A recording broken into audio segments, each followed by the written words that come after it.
Salam Indonesia, Anda menyaksikan berita terkini bersama saya, Made Sukaran Karang. Rektor Universitas Udayana, Profesor Inyoman Gede Antara mengajukan gugatan pra-peradilan terkait status tersangka dan pencekalan yang ditetapkan Kejati Bali. Antara dijadikan tersangka dan dicegah ke luar negeri dalam kasus dugaan korupsi dana sumbangan pengembangan institusi SPI seleksi penerimaan mahasiswa baru Universitas Udayana pada jalur mandiri tahun akademik 2018-2019 sampai dengan tahun akademik 2022-2023 atau 2018 sampai 2022.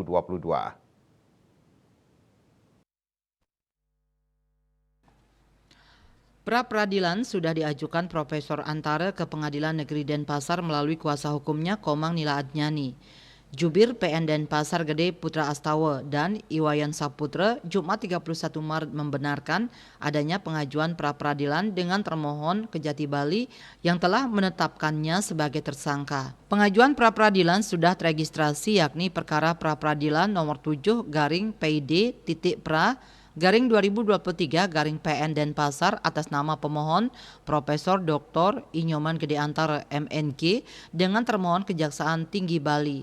Hakim yang ditunjuk yakni WKPN Denpasar Agus Akyudi SHMH dan jadwal sidang pertama akan dilakukan Senin 10 April 2023.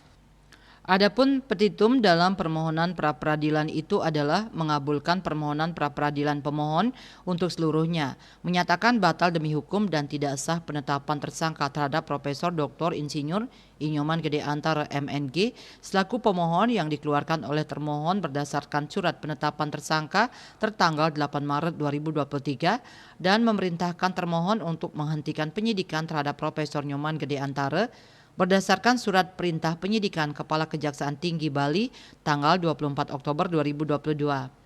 Memerintahkan termohon untuk mencabut penetapan pencegahan terhadap Profesor Dr. Insinyur Inyoman Gede Antara MNG dan dalam hal dilakukan pencekalan terhadap Profesor Dr. Insinyur Inyoman Gede Antara MNG atau pemohon.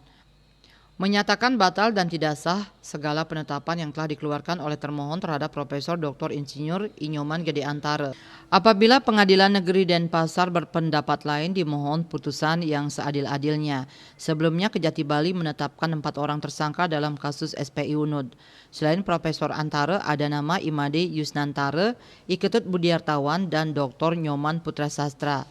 Kasipenkum Putu Agus Eka Sabana beberapa waktu lalu soal kerugian dalam kasus SPI menjelaskan harus dibedakan antara kerugian keuangan negara dan perekonomian negara. Sebagaimana dalam rilis, dalam kasus ini kerugian keuangan negara sekitar 105,39 miliar rupiah dan 3,9 miliar rupiah, sedangkan perekonomian negara sekitar 334,5 miliar rupiah. Jika potensi kerugian keuangan negara dan perekonomian negara ditotal mencapai angka 443 miliar rupiah. Bali Post melaporkan. Berita terkini bersama Minyak Kapun Gadapati Usada Bali, keluarga sehat. Update terus informasi Anda dengan subscribe dan like YouTube channel Bali TV @News Bali TV. Tetaplah bersama Bali TV. Salam Indonesia.